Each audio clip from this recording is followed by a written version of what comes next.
बघा, मागील व्हिडिओमध्ये आपण डिस्कस केलेला आहे एक्सरसाइज 3.1 मधील क्वेश्चन 1 आणि क्वेश्चन 2. आता आज आपण डिस्कस करणार आहोत क्वेश्चन 3 आणि क्वेश्चन 4. तर स्टार्ट करूया सोल्युशन्स.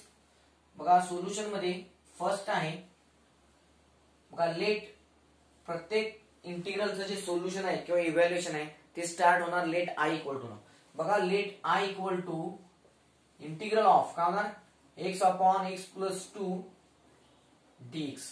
आता बघा, अशा टाइपच्या प्रॉब्लेम मध्ये लक्षात घ्या, न्यूमरेटर आपण डिनॉमिनेटर आहे, डिव्हिजन पॉसिबल आहे पण डिव्हिजनला खूप वेळ लागू शकतो. तर आपल्याला एक सिंपल ऍडजस्टमेंट किंवा एक सिंपल आयडिया यूज करायची आहे, ती म्हणजे बघा ती कोणती आयडिया आहे बघा, इक्वल टू. बघा, छेदामध्ये x प्लस 2 आहे तर न्यूमरेटर मध्ये पण आपण काय करू शकतो, x प्लस 2 ऍडजस्ट करू शकतो. तर ते कसं होणार बघा, x प्लस 2 आहे म्हणजे काय होणार, प्लस 2 ऍड करा आणि परत सबट्रॅक्ट करा म्हणजे प्लस 2 मायनस 2 अपॉन काय होणार x प्लस 2 आणि हे dx. आता इक्वल टू काय होणार बघा, आता हा x प्लस 2 आहे, या x प्लस 2 ला सेपरेट डिवाइड करा, या x प्लस 2 ला आणि या 2 ला. बघा, या x प्लस 2 ने या x प्लस 2 ला सेपरेट डिवाइड करा आणि या 2 ला सुद्धा सेपरेट डिवाइड करा. इक्वल टू आता काय होणार, integral of x plus 2 upon काय होणार x प्लस 2 मायनस या 2 ला x प्लस 2 न डिवाइड करा इंटू काय होणार आहे dx, इंटू काय होणार dx इक्वल टू. बघा, आता इथे काय होणार x plus 2 get cancel, division किती ना 1 म्हणजे इंटिग्रल ऑफ काय होणार 1 मायनस 2 अपॉन x प्लस 2 आणि dx. आता बघा, आता हा ब्रॅकेट आहे, हे इंटिग्रल आहे, हे dx आहे. इंटिग्रल आणि dx ला काय करा, कंसाला गुणूया.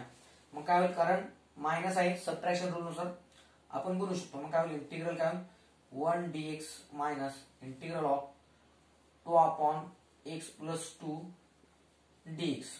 आता इक्वल टू बघा 1 इंटू dx म्हणजे काय, इंटिग्रल ऑफ dx मायनस आता हे इंटिग्रल ऑफ 2 आहे, 2 कॉन्स्टंट आहे, तो बाहेर स्केलर मल्टिप्लिकेशन रूल नुसार काय होईल, तो बाहेर येईल 2 टाइम्स इंटिग्रल ऑफ काय होईल dx अपॉन x प्लस 2.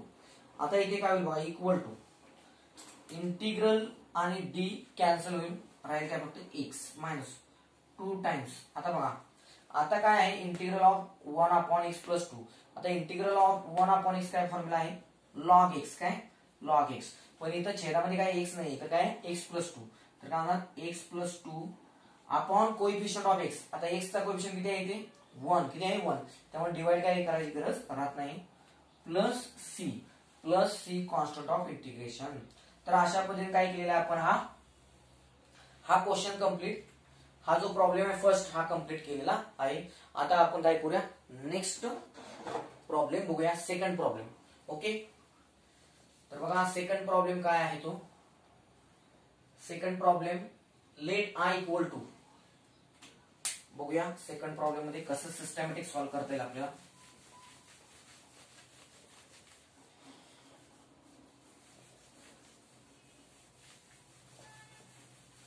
बघा, सेकंड प्रॉब्लेम मध्ये काय म्हणलंय, 4x plus 3 upon 4x plus 3 upon काय म्हणलेलं बघा 2x प्लस 1 dx. आता इक्वल टू काय होईल बघा इथे इंटिग्रल ऑफ काय 4x प्लस 3 अपॉन काय 2x प्लस 1 dx. तर आता इथे लक्षात घ्या, इथे 4x प्लस 3, तर मी काय करतो बघा, या 3 ला बघा इंटिग्रल ऑफ 4x प्लस या 3 ला मी काय करणार, स्प्लिट करणार. तर कसं करणार स्प्लिट बघा, 2 प्लस 1 कसं करणार 2 प्लस 1 अपॉन 2x प्लस 1. का, तर बघा जर या 4x प्लस 2 मधून जर मी 2 कॉमन घेतलं तर काय होईल बघा, 2 इंटू ब्रॅकेट काय 2x प्लस 1 येईल आणि या छेदात पण 2x प्लस 1 आहे, त्यामुळे मी 2x प्लस 1 न सहज डिव्हिजन घेऊ शकतो. ओके, तर dx इक्वल टू काय होणार बघा, आता काय येणार इथे बघा इंटिग्रल ऑफ 2 कॉमन, आता काय येणार 2x प्लस 1 काय होणार 2 इंटू ब्रॅकेट 2 कॉमन घेतलं, आता काय येणार 2x plus 1 plus 1 as it is upon 2x plus 1 into काय होणार आहे dx इक्वल टू. आता या 2x प्लस 1 काय करा, इथं डिवाइड करा सेपरेट, म्हणजे काय इंटिग्रल ऑफ म्हणजे 2x plus 1 upon 2x plus 1 get cancel, राहणार काय शिल्लक फक्त 2 म्हणजे 2 plus 1 upon 2x plus 1 1 upon 2x plus 1 into हे dx इंटू हे काय होणार dx. आता इक्वल टू आता काय होणार बघा इथे, आता या इंटिग्रल चिन्हाने आणि या dx चिन्हाने काय करा आत कंसाला गुणा, काय होईल integral of 2dx plus integral of 1 upon 2x plus 1 dx equal to, आता इथे बघा 2 कॉन्स्टंट आहे, स्केलर मल्टिप्लिकेशनच्या रूल नुसार 2 इंटिग्रल dx प्लस आता इथे बघा इंटिग्रल ऑफ 1 अपॉन x चा काय इंटिग्रल आहे लॉग ऑफ x, पण इथे x नाही याच्यात काय 2x प्लस 1 आहे, तर काय ना 2x प्लस 1 अपॉन, लक्षात घ्या अपॉन बाय चेन रूल आपण काय ना कोएफिशिएंट ऑफ x, आपण काय ना coefficient of x plus c plus काय ना c constant of integration equal to integration आणि d कॅन्सल राहणार, शिल्लक काय फक्त x 2x, हा जो x आहे तो फक्त शिल्लक राहणार प्लस आता इथे बघा काय होईल log of 2x plus 1 upon coefficient of x काय आहे बघा, x चा कोएफिशिएंट किती 2, तर छेदात 2 येणार प्लस c. तर अशा पद्धतीने काय झाला हा आपला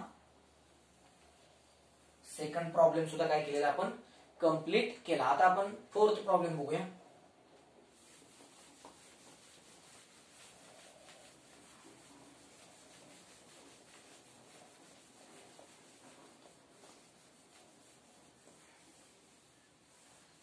बघा आता फोर्थ प्रॉब्लेम काय आहे, इंटिग्रल ऑफ काय integral of x minus 2 upon square root x plus 5 dx.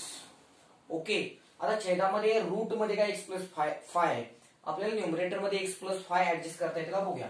तर काय होईल equal to integral of x, तर आपण काय करूया प्लस 5 ऍड करूया आणि सबट्रॅक्ट करूया, झालं म्हणजे ऍडजस्टमेंट आपली झाली. प्लस 5 ऍड करा मायनस 5 आणि हे मायनस 2 ऑलरेडी आहे मायनस 2 आपण काय होईल square root of x plus 5, square root of x plus 5 into काय होईल dx. आता इक्वल टू काय होईल बघा इंटिग्रल ऑफ, आता या x प्लस 5 ने या स्क्वेअर रूट ने डिवाइड करा म्हणजे काय होईल x plus 5 upon square root x plus 5.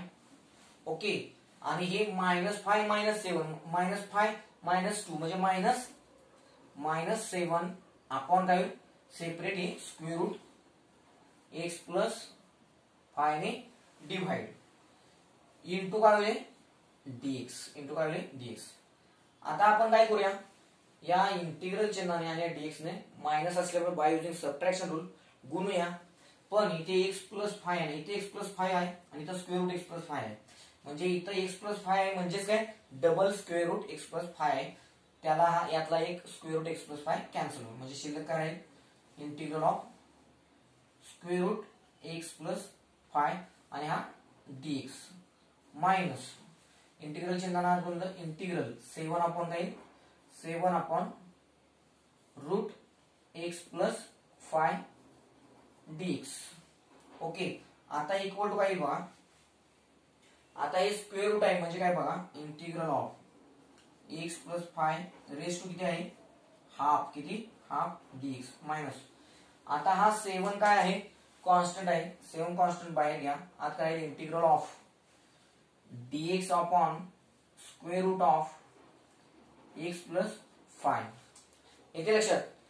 आता बघा इथे काय होईल इक्वल टू बघा x plus 5 raise to half, power काय करायची एक नाही वाढवायची आणि तीच पॉवर छेदात लिहायची, म्हणजे काय होणार x प्लस 5 अपॉन काय होणार x plus 5 raise to half plus 1 म्हणजे किती येणार 3/2, हाफ प्लस 1 म्हणजे 3/2 अपॉन कोएफिशिएंट ऑफ x चा कोएफिशिएंट किती 1 आहे त्यामुळे काय लिहायची गरज नाही, मायनस आता इथे किती होणार बघा 7 ऍज इट इज. आता इथे बघा तुम्हाला दाखवतो डेरिव्हेटिव्ह ऑफ रूट x किती असतो, derivative of root x derivative बघा derivative of root x is 1 upon 2 root x, मग integral of 1 upon root x काय होणार हे 2 इकडे येणार म्हणजे 2 रूट x येणार, म्हणजेच काय ना 2 रूट x प्लस 5 येणार, काय ना 2 times square root x plus 5 upon coefficient of x चा कोएफिशिएंट किती 1 आहे त्यामुळे काय अडचण नाही, plus constant of integration c.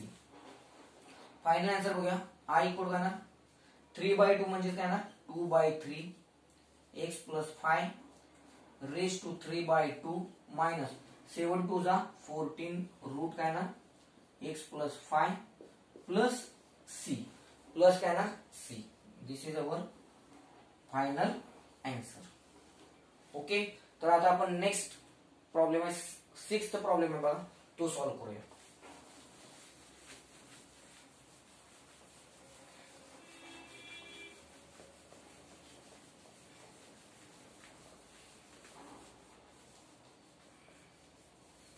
बघा आता 6th प्रॉब्लेम काय आहे. Let I equal to integral of काय sine 4x upon cos 2x. Okay. आता इक्वल टू बघा very interesting example. Integral of बघा आता साइन 2 थिटाचा काय फॉर्म्युला असतो. मी साइन 4x कसं लिहितो बघा. साइन 4x म्हणजे काय 2 इंटू 2x 2 इंटू काय 2x आणि हे dx ऍज इट इज आणि हे dx ऍज इट इज. बघा साइन ऑफ 4x कसं हे 4x मी कसं लिहिणार 2 इंटू 2x आपण काय ना cos 2x equal to integral of. आता बघा फॉर्म्युला मी कोणता यूज करतो तो बघा. साइन 2 याला मी थिटा म्हणतो. साइन 2 थिटा म्हणजे काय असतो. साइन 2 थिटा इक्वल काय असतो 2 sine theta into cos theta म्हणजे काय 2 साइन थिटा किती थिटा इथे किती आहे 2x. हा 2x जो आहे तो आपला काय आहे थिटा म्हणजे साइन 2 थिटा इक्वल काय 2 sine theta into cos theta upon कोई आपण काय झाले कॉस 2x आपण काय हे cos 2x as it is dx. आता इथे बघा दिस कॉस 2x गेट कॅन्सल शिल्लक करा ना इंटिग्रल 2 साइन 2x dx. आता इथे बघा 2 इज अ कॉन्स्टंट त्यामुळे बाहेर आत काय राहणार integral of sine 2x dx. Okay. आता इक्वल काय बघा बघा cos चा derivative cos x minus sine त्यामुळे इथे याचं काय ना उत्तर 2 इंटू काय ना साइन चे इंटिग्रल काय ना मायनस cos 2x अपॉन. लक्षात ठेवा डेरिव्हेटिव्ह मध्ये आणि इंटिग्रेशन मध्ये चेन रूल कधीही वापरायला विसरायचं नाही. तर इथे काय होणार आहे आपण काय ना कोइफिशिएंट ऑफ x आपण काय ना coefficient of x plus constant of integration c equal to आता काय होणार बघा इथे हे 2 एज इट इज इनटू काय ना minus cos 2x upon coefficient of x एक बघा हा x आहे x चा कोइफिशिएंट किती आहे 2 मग काय ना upon 2 plus c. This two get cancel मग फायनल आन्सर काय ना minus cos 2x plus c I equal to हे आपलं फायनल आन्सर झालं. ओके. तर अशा पद्धतीने आपण काय केलेलं आहे 6th प्रॉब्लेम काय केलेला आहे कंप्लीट केलेला आहे. आता आपण नेक्स्ट प्रॉब्लेम बघूया 7th.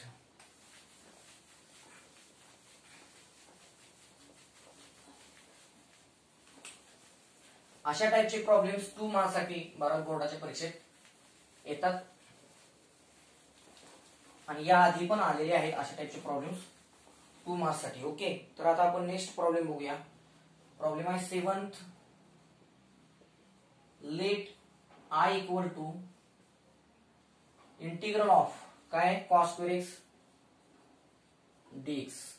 बघा बेसिक फॉर्म्युल्यावर आधारित प्रॉब्लेम आहे. ट्रिग्नोमेट्रीचा जो बेसिक फॉर्म्युला आहे काय फॉर्म्युला आहे इक्वल टू बघा इंटिग्रल ऑफ cos 2x चा काय फॉर्म्युला आहे ट्रिग्नोमेट्री मध्ये 1 प्लस cos 2x अपॉन 2 काय फॉर्म्युला आहे cos 2x म्हणजेच काय 1 प्लस cos 2x अपॉन 2 आणि हे dx as it is equal to आता 2 छेदात आहे तो काय करूया बाहेर घेऊया कॉमन. ओके. आता हे इंटिग्रल चिन्ह आहे आणि हे dx आहे यात गुणणार कारण प्लस आहे बाय युजिंग ऍडिशन रूल. काय होईल मग बघा integral 1 dx plus integral cos 2x dx equal to काय होईल बघा आता इथे 1/2. बघा आता इंटिग्रल ऑफ 1 dx म्हणजे dx म्हणजे काय होणार इंटिग्रेशन आणि d कॅन्सल होणार फक्त काय राहणार x प्लस. आता बघा इंटिग्रल ऑफ cos काय होणार सांगा इंटिग्रल ऑफ कॉस, रिकॉल करा, ट्राय करा. ओके, काय होणार साइन 2x. लक्षात ठेवा अपॉन कोइफिशियंट ऑफ x. आपण काय लक्षात ठेवतो बायचे rule, coefficient of x plus c equal to half into bracket x plus sine 2x upon coefficient of x म्हणजे काय x चा कोइफिशियंट किती आहे 2. x चा कोइफिशियंट किती आहे 2, तो काय ना छेदामध्ये येणार 2 आणि काय होणार आहे plus c. This is our final answer. Okay, तर अशा पद्धतीने काय केलेलं आहे आपण 7th प्रॉब्लेम सुद्धा कंप्लीट केलेला आहे. आता आपण नेक्स्ट प्रॉब्लेम बघूया. 9th problem from question 3rd.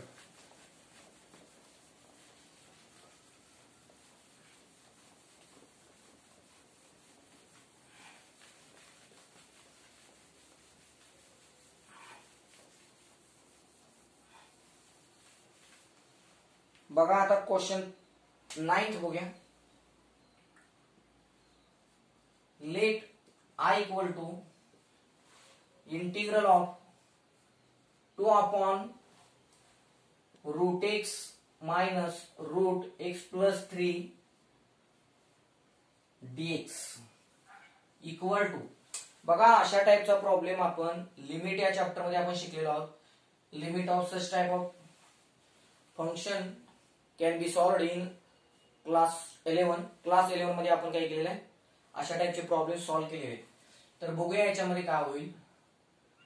तर काय होणार बघा इंटिग्रल ऑफ 2 अपॉन छेदात काय आहे बघा स्क्वेअर रूट एक्स मायनस काय स्क्वेअर रूट एक्स प्लस 3. तर जो छेदामध्ये रूट एक्स काय आहे बघा छेदामध्ये आहे root x minus root x plus 3 याचा कॉन्जुगेट घ्यायचा. आता इथं मायनस आहे त्याचा कॉन्जुगेट काय होणार प्लस होणार आणि त्या कॉन्जुगेटने काय करायचं मल्टिप्लाय आणि डिवाइड म्हणजेच काय रूट एक्स प्लस काय घ्यायचं मायनस काय लिहिलं प्लस म्हणजे रूट एक्स प्लस 3 अपॉन काय होणार रूट एक्स प्लस 3 म्हणजे मल्टिप्लाय आणि डिवाइड करायचं. म्हणजे थोडक्यात काय करायचं इथं रॅशनलायझेशन काय म्हणतात त्याला रॅशनलायझेशन म्हणायचं. Equal to integral of 2 root x plus 3 आणि dx आहे आउटसाइडला अपॉन. आता इथे बघा a प्लस बी आणि इथे काय a minus B. a plus B a minus B काय फॉर्म्युला असतो a square minus B square म्हणजेच काय होणार आहे root X X square a square minus B square म्हणजे काय root x plus 3 X square आणि dx इक्वल टू. आता काय होणार बघा इथे integral of 2 root x plus 3 upon काय होतं बघा इथे आता रूट एक्स म्हणजे एक्स गेला मायनस हा रूट हा स्क्वेअर गेला हा रूट हा स्क्वेअर निघून गेला राहिलं काय ते एक्स प्लस 3 पण या मायनस आहे ना मल्टिप्लाय केलं म्हणजे मायनस एक्स मायनस 3 म्हणजेच काय होणार आहे इथे dx ऍज इट इज. तर बघा एक्स गेट कॅन्सल फक्त काय होणार मायनस 3 म्हणजे इक्वल टू काय होणार हे 2 upon minus 3 by using scalar multiplication rule करणार 2 अपॉन मायनस 3 बाहेर येणार आज काय राहणार integral of root x plus 3 आणि काय होणार इथं dx. आता इथे बघा हे इंटिग्रेशन चिन्ह आहे आणि हे dx आहे प्लस असल्यामुळे बाय युजिंग ऍडिशन रूल करणार आज कंसाला मल्टिप्लाय होणार म्हणजे इक्वल टू काय होणार आहे -2/3 integral of root x dx plus integral of root x plus 3 dx. Okay, आता इक्वल काय होणार -2/3. आता रूट एक्स म्हणजे काय पॉवर किती असते हाफ. रूट एक्स म्हणजे काय पॉवर हाफ मी लिहितो इंटिग्रल ऑफ रूट एक्स म्हणजे काय x raise to half dx plus integral of root म्हणजे काय power half x plus 3 raise to half आणि काय आहे dx. आता इथे बघा इक्वल टू -2/3 इंटू ब्रॅकेट काय होणार बघा आता बघा पॉवर 1 ने वाढवा तीच पॉवर छेदातल्या म्हणजेच काय होणार पॉवर 1 ने वाढवली म्हणजे हाफ प्लस 1 3/2 म्हणजे दीड आणि भागिले दीडच होणार भागिले येणार दीडच पुन्हा प्लस इथं सुद्धा बघा x प्लस 3 म्हणजे काय होणार एक्स प्लस 3 रेस्ट बाय ना हाफ पॉवर आहे, एक वाढवा म्हणजे ऍड करा म्हणजे काय किती होणार पॉवर तुमची हाफ प्लस 1 म्हणजे किती होणार दीड म्हणजे 3/2 3/2 अपॉन काय ना 3/2 प्लस लास्ट काय ना सी. आता इथे बघा काय होणार आहे, इथे काय आहे बघा कोइफिशियंट ऑफ एक्स जो आहे तो किती आहे इथे 1, त्यामुळे डिवाइड काय करायची गरज नाही. आता याचं जर सिम्प्लिफिकेशन केलं आपण तर काय होईल सिम्प्लिफिकेशन बघा आता याचं सिम्प्लिफिकेशन काय होईल ते बघा. छेदामध्ये काय 3/2 आहे ते काय होईल 2/3 होईल. काय 2/3 म्हणजेच काय येईल बघा इक्वल टू -2/3 इंटू ब्रॅकेट काय बघा 3/2 आहे तेच काय होईल 2/3 होईल म्हणजे 2/3 एक्स रेज टू 3/2 प्लस काय होईल बघा 2/3 इंटू ब्रॅकेट काय बघा एक्स प्लस 3 रेज टू 3/2 आणि काय होईल प्लस सी इक्वल टू. आता इथे बघा हे 2/3 हे 2/3 काय करू शकतो आपण कॉमन घेऊ शकतो म्हणजे आत काय राहणार मायनस म्हणजे 2 × 2 4 3 × 3 9 2 2 जा 4 3 3 जा 9 मग आत काय राहणार ब्रॅकेट मध्ये x raise to 3/2 plus x plus 3 raise to 3/2 plus constant of integration c. This is our required integral of the given function in ninth problem. Okay, आता क्वेश्चन नंबर 4 बघूया. Last question of this exercise 3.1.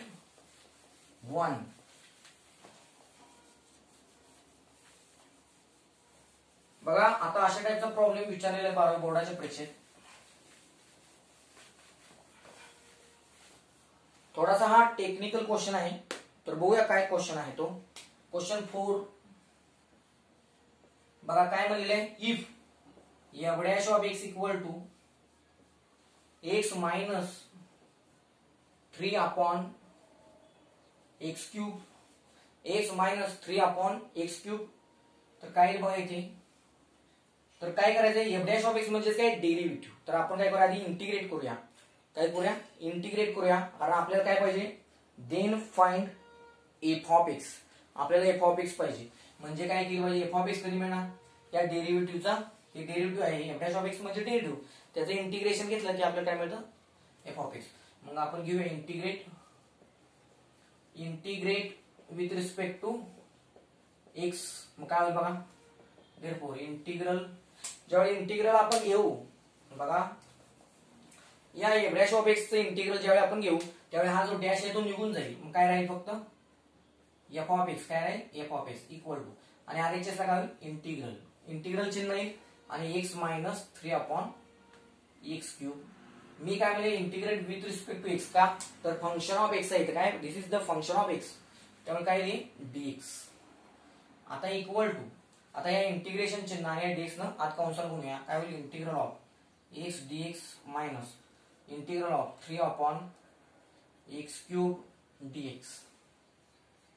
Okay आता इथे काय होईल बघा x चं integration किती येईल एक्स रेज टू 1 आहे पॉवर 1 न वाढवा तीच पॉवर छेदात या फायनल काय होईल एक्स रेज टू 1 + 1 2 2 अपॉन छेदात काय 2 मायनस आता 3 काय कॉन्स्टंट आहे बाय युजिंग स्केलर मल्टिप्लिकेशन काय होईल हा 3 काय होईल इंटिग्रल साइनच्या बाहेर येईल म्हणजे इंटिग्रल ऑफ काय होईल 1/x³. पण 1/x³ टॅली करायला थोडंसं आपल्याला अवघड होऊ शकतं तर 1/x³ काय करूया आपण x⁻³ म्हणजे ही छेदामध्ये पॉवर किती आहे +3 आहे ते आपण न्यूमरेटर मध्ये शिफ्ट केलं x³ शिफ्ट केला न्यूमरेटर मध्ये की पॉवर किती होईल x⁻³ पॉवर होईल आणि हे dx equal to x²/2 -3 x⁻³ पुन्हा सेम आहे काय पॉवर 1 ऍड करा आणि ती छेदात लिहा म्हणजे आता काय होणार x⁻³ -3 + 1 किती होणार बघा इथे लिहितो -3 + 1 आणि ते छेदात लिहा म्हणजे -3 + 1 plus constant of integration c. तर बघा काय येईल आता x²/2 -3 * आता x⁻³ -3 + 1 म्हणजे किती येणार -3 + 1 म्हणजे काय -2 म्हणजे x⁻² -2 अपॉन -3 + 1 -3 + 1 म्हणजे काय -2 + c.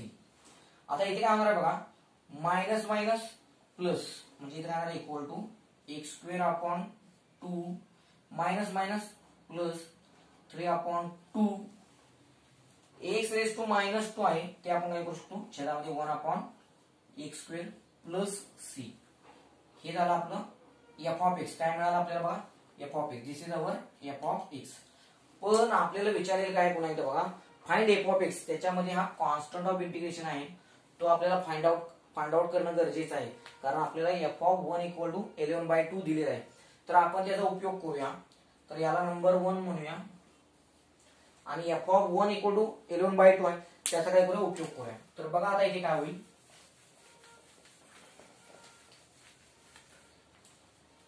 f(1) = 11/2 म्हणजेच काय x = 1 x = किती इथं आहे 1 ते x = 1 इथं ठेवलं इथं आणि इथं तर आपल्याला कशाची व्हॅल्यू मिळेल कॉन्स्टंट c ची व्हॅल्यू मिळेल. मिळालेल्या कॉन्स्टंट c ची व्हॅल्यू आपण इथं पुट अप केली की आपल्याला फायनल फंक्शन f(x) मिळेल. तर काय करूया आपण but f(1) = 11/2 therefore put x = 1 put x = 1 in equation 1 in equation 1 what happen therefore f(1) = 1² 1/2 plus 3/2 x = 1 1² 1/1 1 म्हणजे ते आहे तसं 3/2 राहणार plus constant of integration c. आता f(1) किती आहे व्हॉट इज f(1) f(1) = किती आहे 11/2 म्हणजे इथे काय किती येणार आहे 11/2 = आता बघा छेद हा प्लस 3/2 हा हाफ आहे हा दीड आहे हा प्लस दीड 2 किंवा छेद समान आहे अंशांची बेरीज 1 + 3 4 4/2 2 म्हणजे 2 प्लस काय येणार आहे c काय येणार आहे c. किंवा आणखी तुम्हाला आयडिया देतो हे लक्षात येत नसेल तर बघा हे असंही करू शकतो आपण बघा 1 + 3 4 4/2 प्लस c.